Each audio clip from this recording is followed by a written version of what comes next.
Katharine, Duchess of Kent. We'll have a photograph, which would be nice, yeah? Fiercely proud of her roots. Her Royal Highness is, of course, a popular Yorkshire figure herself. And best known as the Royal at Wimbledon, whose kindness to runners-up won her millions of admirers. Katharine devoted 4 decades to public service and was an inspiration to royals who followed. She represents the best of the royals. She is the perfect ambassador for the British royal family. After marrying into the family 60 years ago, I, Catherine Lucy Mary, take thee, Edward. royal life has come at a cost. From those who doubted she was good enough, There was a lot of opposition to the marriage at first. to a strained early married life. Catherine was effectively an army wife, and I think that meant quite long spells away from her husband. And with events that led to depression, which nearly ended the marriage. I'm told that Catherine had thought about seeking a divorce. This was a lady who'd been put through the ringer. Katharine withdrew from public duties and shunned her royal title. The fact that she stepped back without making a big song and dance about it, she's a bit of a royal pioneer. She's challenged royal convention throughout her marriage, from converting to Catholicism to taking on a secret new role. I learnt more from these children than I ever taught them. Beloved by the public and the good causes she supports, how has Katharine succeeded where so many royals have failed? At an age when most people would be forgiven for putting their feet up, she just keeps going on.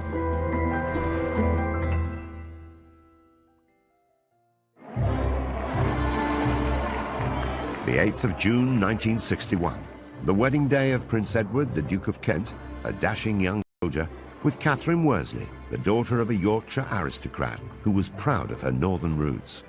Just having that wedding in 1961 at York Minster was a royal first. Nobody from the royal family had been married there in over 600 years. And this was very much a nod to Catherine's Yorkshire roots. She's very proud of the fact she comes from Yorkshire and from the north. The Queen and her family travelled up on a special train for the landmark event, while the young Princess Anne was among Catherine's bridesmaids.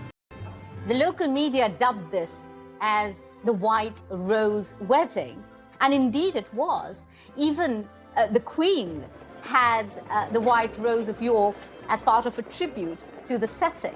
Just under 12 million viewers tuned in to watch the afternoon ceremony, and it was one of the highest-rating programmes of the week in half the nation's homes, at a time when the UK had... take thee, Edward, To my wedded husband. to my wedded husband. was just one small hitch, not seen on camera, as the newly married couple made their exit.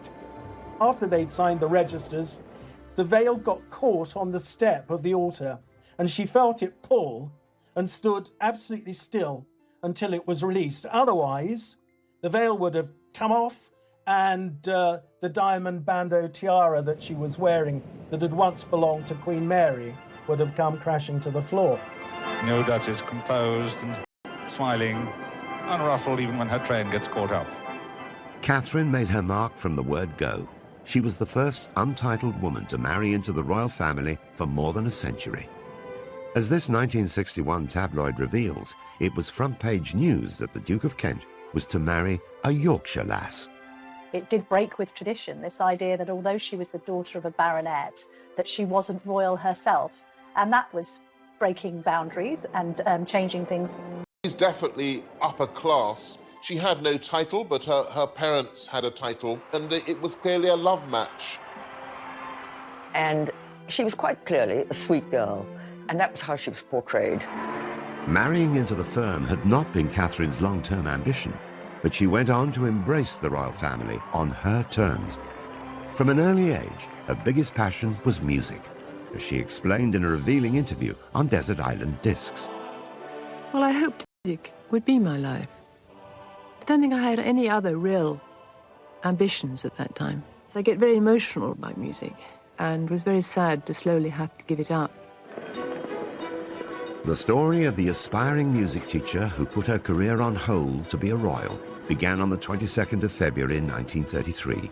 She was born Catherine Worsley at Hovingham Hall near York. Her father was Sir William Worsley, 4th Baronet. The Worsley family have owned the estate more than 400 years and remain there to this day. Catherine's background was certainly aristocratic, and she lived quite an idyllic existence at the family estate in Yorkshire. As these charming family photographs reveal, the young Catherine found plenty of play areas within the extensive grounds of the Hovingham estate. But her childhood was solitary because her 3 older brothers were away at prep school during term times. Catherine was very close to her father, very fond of him. Catherine talks about how, as a child, he would often take her to the beach at Scarborough, and they would indulge with her playing on the sands. Catherine went to school from the age of 10, first at St Margaret's, then based at the stately Castle Howard close by her home. But when she was 13, she went to music. She learned to play 3 instruments, piano, organ and violin. She hoped that music would be her life. She studied it until she was 25, and she absolutely adores it, even to this day. Another family photo shows Catherine in her 20s, glancing coyly to one side, showing signs of the shyness she'd carried throughout her life, and which she later described with characteristic modesty. Would you say you're quite a shy person? Yeah. Very, actually. It's my nature. It's the way I was born. By the 1950s, Catherine was living and working in London as a nursery assistant. She was also courting a war hero, Andrew Burnaby Atkins, awarded 2 military crosses for bravery in World War II. Andrew Burnaby Atkins, whom I knew slightly, was an incredibly glamorous figure, but the girls I knew who were keen on him, they all knew it was no good. They all said rather gloomily, he's after this blonde in Yorkshire. There was this sense, I think, that her mother wanted more for her than this military man. Some royal observers believe Catherine's mother persuaded her to end her courtship with Andrew so that she'd be free to marry the Duke of Kent. I think that Lady Worsley, once she knew the Duke of Kent was after Catherine, Prince Eddie was after Catherine, I think may well have put a bit of pressure on her, steered her in the direction of Prince Eddie. When the Duke of Kent came on the scene, that really put paid to any kind of chance that Andrew Burnaby Atkins would have had as a possible husband for Catherine. It's often reported that Catherine's parents arranged her first meeting with Edward by inviting him to lunch while his regiment was based nearby. But Catherine had already struck up a friendship with him. She herself has said that they met at a private party in London, and they became firm friends. And as a consequence of establishing a firm friendship, the Duke of Kent was a very frequent visitor to Hovingham Hall. Prince Edward was 20 years old and nearly 3 years younger than Catherine. The army officer was a sports fan with a passion for motor racing, and as the Queen's first cousin, Edward was then 8th in line to the throne. He was regarded as very glamorous, and as Duke of Kent in the 1950s, he was very, very eligible. You know, after Prince Philip, he was probably the best-known young male royal, so probably quite a catch. Catherine's mother had big ambitions for her daughter's relationship with Edward, but hadn't reckoned on his mother, the then Duchess of Kent, Princess Marina. She was so dubious about Catherine's suitability as a royal bride, it would take her 3 years to agree to their engagement. At first, particularly from Princess Marina, after all, when the Duke of Kent, Prince Eddie as he was then, when he first met Catherine, he certainly would have been thought too young to marry. Princess Marina was descended from Greek and Russian royalty and believed monarchy stood apart from everyone. She once described the young Queen Mother, Elizabeth Bowes-Lyon, an Earl's daughter, as a common little Scottish girl. Princess Marina wasn't totally sold on the idea of her son marrying the daughter of a local squire. There was one occasion when Edward was with his family and other members of the royal family at Sandringham. And Princess Marina absolutely forbade him to leave Sandringham to go up to Hovingham to see Catherine Worsley. And of course, he totally ignored her and went. Under the Royal Marriages Act, the Queen's consent was required before any royal under the age of 25 could marry. The young couple waited for Edward to come of age and even agreed to spend a year living apart. While he served in Germany with his regiment, Catherine visited her brother in Canada and travelled in the USA and Mexico. I would imagine the year apart went apart from each other was so that they both were certain of what they wanted to do. The separation made them more determined to be together and prove their devotion. In a frank radio interview years later, Katharine acknowledged that they made a wise decision. I went abroad for a while to think it out, and during that time I think it just made us both quite certain that it was the right thing. It made them realise that what they felt for one another was for real. So when, of course, they came back, Princess Marina really had no choice but to give her permission to their marrying. Princess Marina coached Katharine in royal standards of behaviour, and once Katharine was married to Edward, she took on Marina's title to become the new Duchess of Kent. In Katharine's position, would any young woman be ready for the challenges of royal life? Marina had a very, very high profile in the family as the Duchess of Kent. I think to be the new Duchess of Kent, that's a difficult role. So you're a woman of 28 who's married into the royal family, given up your independence. You've got possibly an overbearing mother-in-law, and you've got an extensive programme of royal duties as well as being a military wife. I think this is a lot to take on all at once.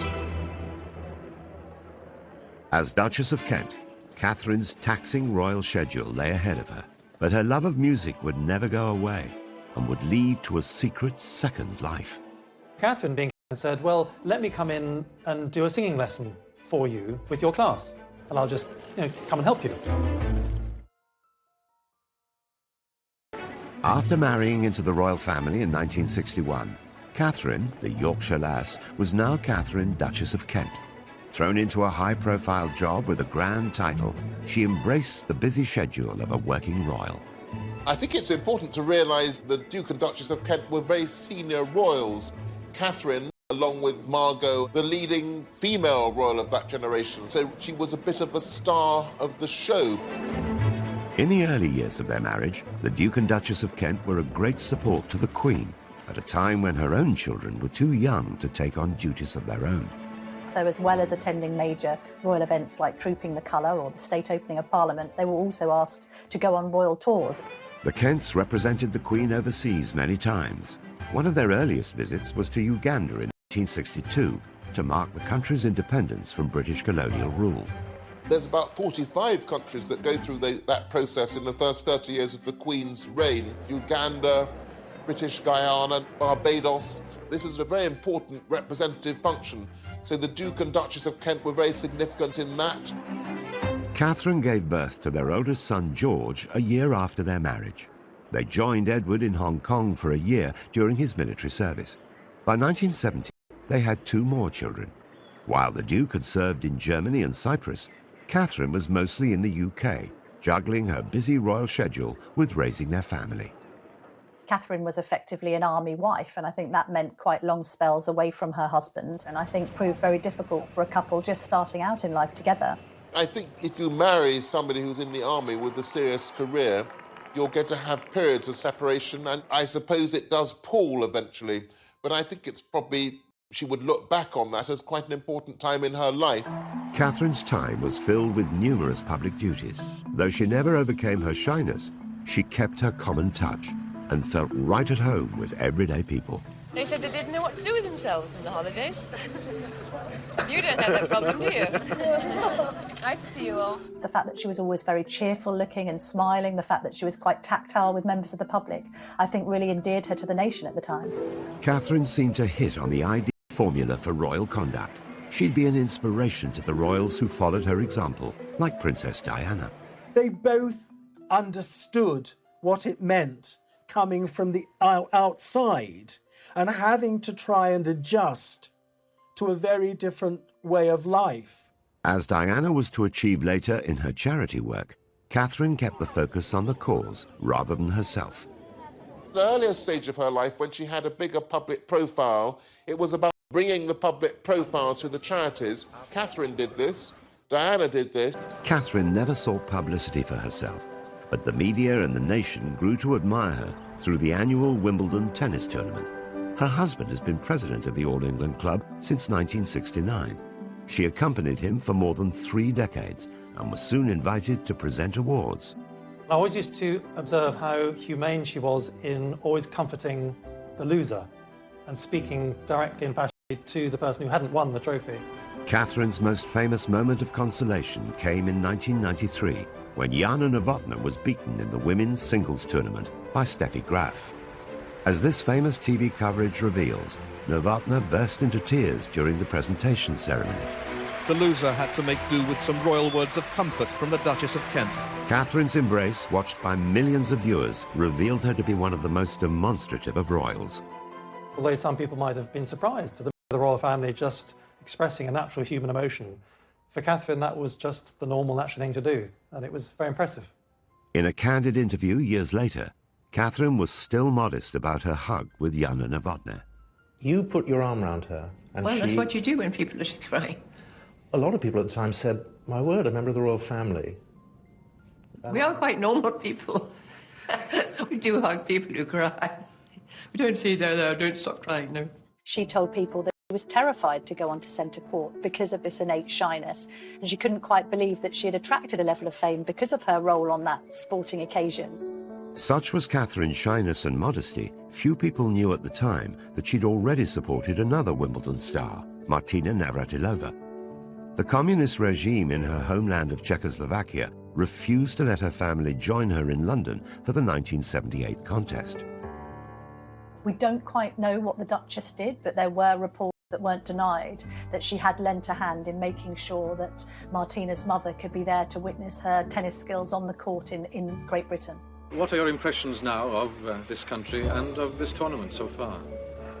It's very nice here, but I'm very glad to see my daughter.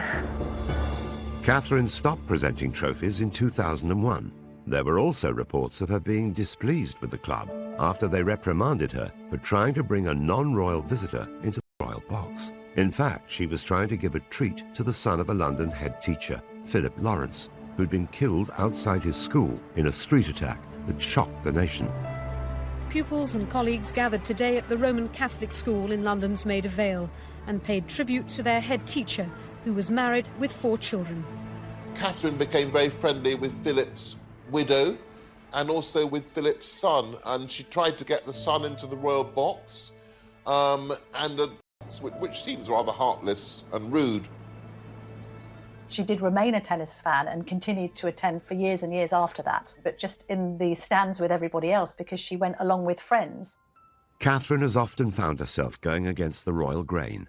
And in 1993, a chance encounter would lead to a new secret life, and one that would finally allow her to share her love of music. She had met one of the classroom teachers from the Wansbeck Primary School, and this teacher was explaining to her how nervous the teacher was about teaching music. So Catherine, being Catherine, said, well, let me come in and do a singing lesson for you with your class, and I'll just come and help you. And so, for the next 13 years, Catherine commuted to Hull once a week to teach music in a primary school, and later at schools across the country. As this touching documentary reveals, her rapport with children is instant. What's your favourite pop group? Black Eyed Peas.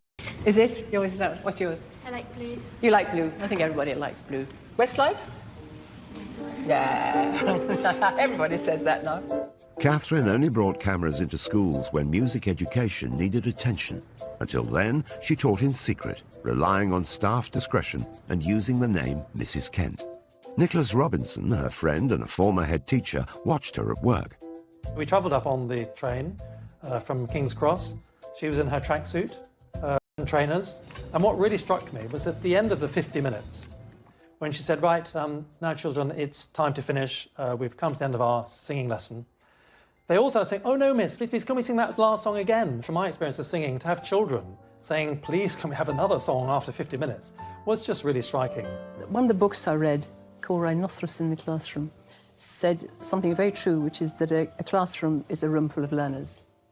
I learnt more from these children than I ever taught them. She did it with the Queen's blessing, because I think both women understood that this is where Catherine's passion lay, and it wasn't going to interfere with any affairs of state or indeed family matters. The Queen has been so grateful for Catherine's contribution to the royal family, she gave her a special award. Catherine was given the Dame Grand Cross of the Victorian Order, which is in the monarch's personal gift. So I think the Queen has been quite close to Catherine and has been very keen to thank her for her service to the royal family through the decades. But Catherine was to pay a heavy price for her constant devotion to duty. The impact of these traumatic events meant that Catherine spiraled into very serious depression.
In 2002, whilst Catherine was teaching in Hull, she made a momentous decision, officially withdrawing from her royal duties.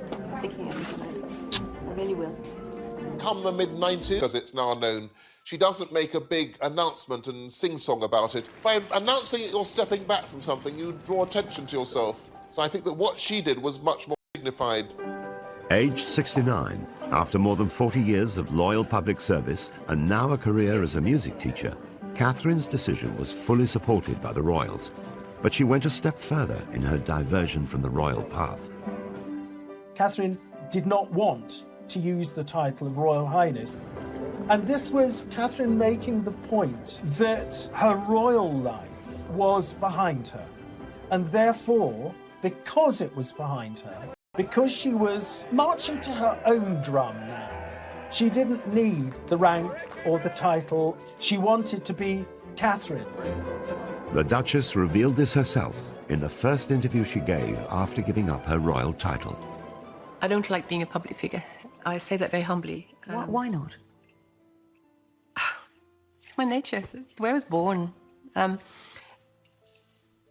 like doing things quietly behind the scenes, achieving things for children. It's the way some of us are built. Catherine had put her longing for privacy to one side in order to fulfill the role she'd taken on. But after 4 decades of royal duty, she found her moment to step away from the spotlight. Oh, lovely. She's not the kind of person who stands on ceremony. So I think asking to be released from that title, HRH, would be simply a genuine desire so that there would be no barriers between what she's trying to do and between her and ordinary people. It was an unusual move for a royal, but the Queen gave Catherine her blessing. It is quite significant to say to the Queen that you want to drop the use of your HRH status. There's quite a strong bond between the two women because they're of a similar age. The Queen 94, Catherine 88. And I think the Queen had admiration for the way that Catherine was quietly going about the business of trying to make life better for others. The Duchess's desire to step back from royal life led to unfavourable speculation in the media. She was branded a recluse. Catherine opened up about this in her heartfelt chat with Fiona Bruce. What do you make of that? I mind terribly. You mind terribly? I mind terribly. I mind so much because I'm not. I never was. I'm far too busy, Fiona. Teaching is a very full-time job. I travel to Manchester, I travel to Albury, I travel to London on a regular basis to various things. I look after my family, I cook for my husband. No, I'm not a recluse. That period where people said she had been a recluse, actually she was secretly teaching at a primary school in Hull. The decision to drop her HRH title wasn't the first time she sparked headlines. In 1994, the Duchess caused great controversy when she once again pushed the boundaries of royal protocol, converting to Catholicism. Those close to her say she still retains a genuine affection for the Church of England, but they say she's embarked on what they call a personal spiritual journey. It was very significant, largely, of course, because not since 1701, the Act of Settlement, had a member of the royal family become Catholic. The Duchess arrived for the private ceremony with her husband to the applause of waiting well-wishers. Catherine's decision to ask the Queen to allow her convert was really another example of what a determined woman she was. Despite being head of the Church of England, the Queen approved of Catherine's personal decision, but the move still caused a stir in the press. I think the media regarded it as quite controversial simply because it had never happened before. And this was at a time when, there'd been a lot of press coverage about the Duchess. Converting to Catholicism was a big step. She would not have done it in any kind of way to upset anyone else. It would have been a private matter for her. It's thought that Catherine had turned to Catholicism following tragic events that she faced as a mother. At the start, family life seemed almost idyllic.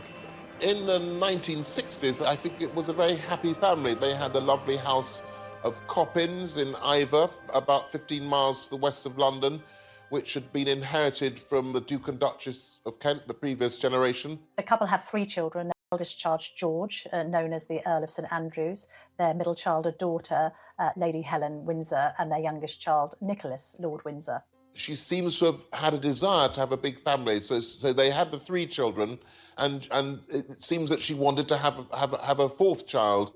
But the years that followed would be some of the worst of her life. Along with losing both of her parents, the dream of having more children ended in tragedy. In 1975, at the age of 42, she became pregnant with her 4th child, but very sadly she contracted German measles. And of course, German measles in the first trimester can have the most devastating effect. And she had a termination. And I don't think she ever really quite forgave herself for that. But at the time, it seemed absolutely the right thing to do. Although the decision was medically advised, it's said to have plagued Catherine ever since. And in 1977, 2 years after the termination, tragedy struck once more. At 44, she conceived at birth. After 36 hours struggling to keep him alive, this baby died. And it devastated her. This triggered for Catherine the start of the most terrible period of depression, leading to being admitted to the King Edward VII Hospital. She was there in the hospital for 7 weeks. Catherine had hurled herself back into royal duty, which had serious consequences. Some said it was nervous exhaustion. Others talked about a nervous breakdown. Catherine, by her own admission, was suffering from depression at the time. Catherine later took another groundbreaking step for a royal, publicly opening up about the trauma of losing children and her personal battle with mental health issues. Royals weren't open about their mental health as we're used to them being now, with the likes of Prince William and Prince Harry talking about their Heads Together charitable initiative. Back then it was unheard of really for royals to be that revelatory about their own innermost feelings.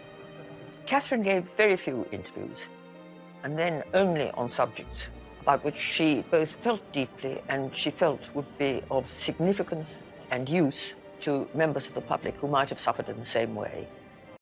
That did make Catherine appear to be somebody who was perhaps more relatable than the average royal, somebody who seemed human, very much one of us rather than being perhaps one of them.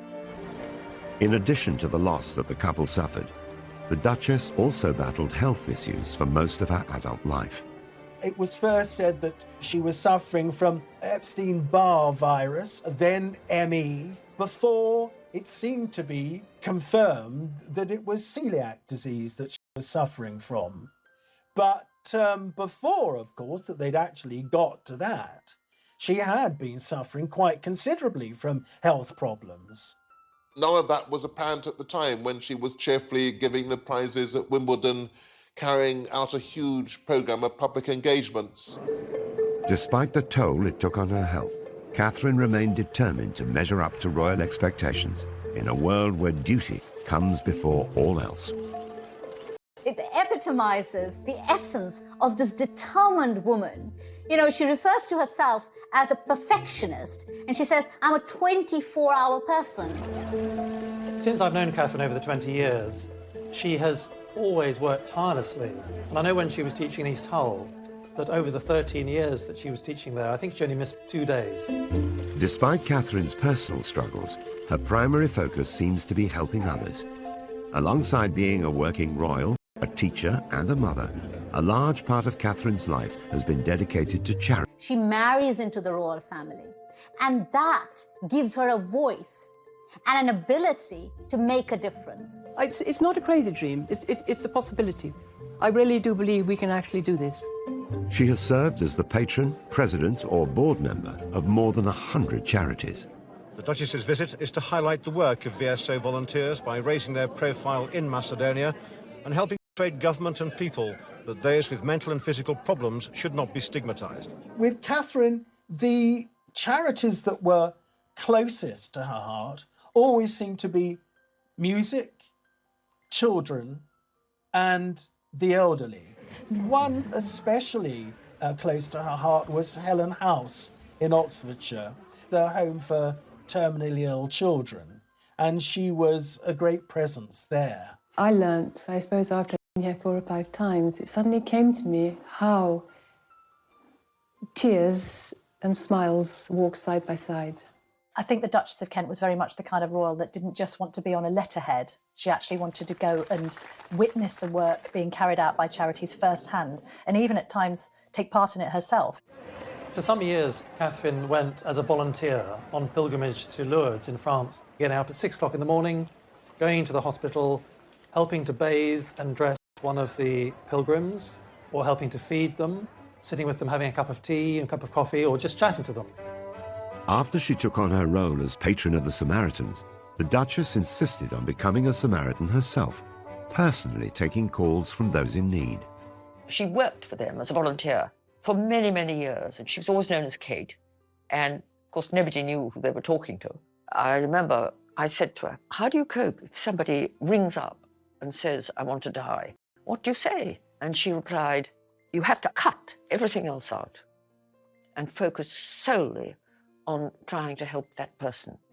Here's a woman who's led a life of the most unimaginable wealth and privilege, and yet has managed to retain the common touch. She's still that golden-haired lass from Yorkshire, you know, who married the royal prince. Whilst Catherine directed the spotlight onto her charities, what many didn't realise is that her marriage to the Duke of Kent was under great strain, and had been for some time. Catherine and Edward were quite different people with very different interests. And though they were very much in love and had a loving family life, this put a strain on their relationship. And then in the 1970s, after the loss of not 1, but 2 children, and Catherine's serious depression, Catherine needed her husband to be there for her. Edward was raised as a royal. He was part of the royal family. With the repression that can bring, with the restrictions that can bring, Edward wasn't able to deliver. It's even thought at the time that the couple were considering divorce. I'm told that Catherine had thought about seeking a divorce, but certainly the Duke of Kent promised the Queen that there wouldn't be a divorce. Divorce was still frowned upon by the Church of England, and as its head, the Queen could not have supported such a controversial decision. Catherine stuck very closely to doing the right thing. She would never have dreamt of doing anything that she felt the Queen would disapprove of. She did not allow any marital discord to affect her relationship either with the royal family or with the life of service she had chosen. Edward and Catherine stayed together, and so whilst they would still undertake engagements together, they began drifting apart and would lead pretty much their own separate lives. When newcomer Diana faced similar struggles in her royal marriage, an unlikely friendship developed. She understood Diana's problems. She could see the privilege, but also the pain.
Throughout her royal life, the Duchess of Kent was tested by the unique demands of a royal relationship.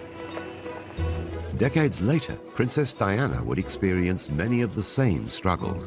You know, I think she could see a lot of herself in Diana.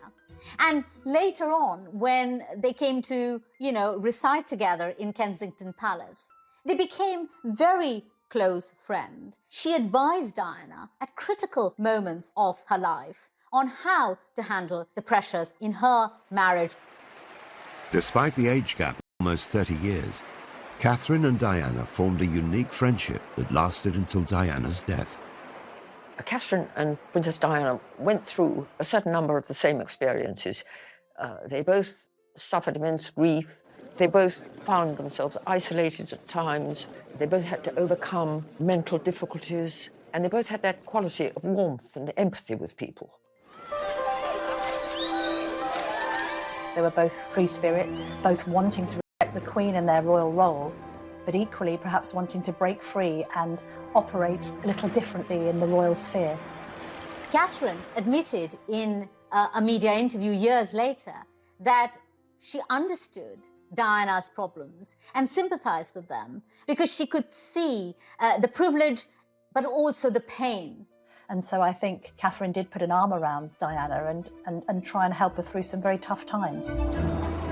Catherine knew too well the rigour of royal life.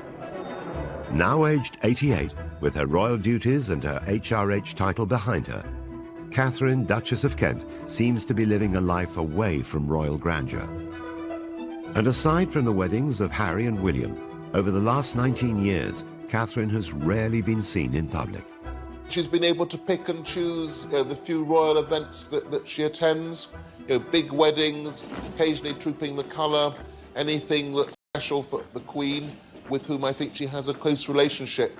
The Duke and Duchess of Kent are lucky enough to be grandparents to 10 children, so that must be a rather lovely phase in life that she's able to spend time with the grandchildren.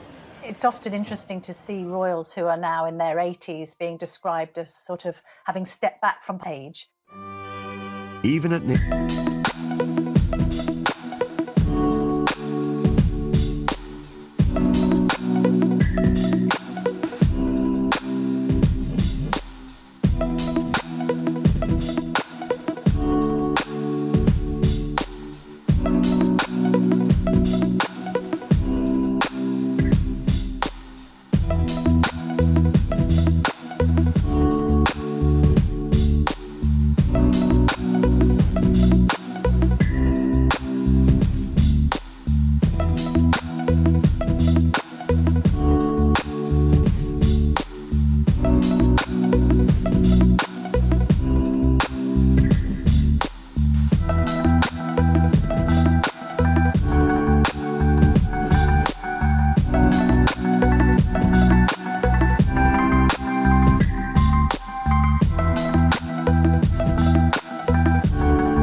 minded, while at the same time remaining within the royal fold and not offending anyone by their own desire to do things a little differently. The Duchess has proved that you don't need to do everything the conventional way to lead a life devoted to public service. She has spent most of her life trying to help other people, and that service is what the monarchy is about. Katharine seemed somehow to puncture the barrier which some people feel it was between them and other royals, and in terms of her public life has never really put a foot wrong, whatever may have been going on in private. So yes, she's a bit of a royal pioneer.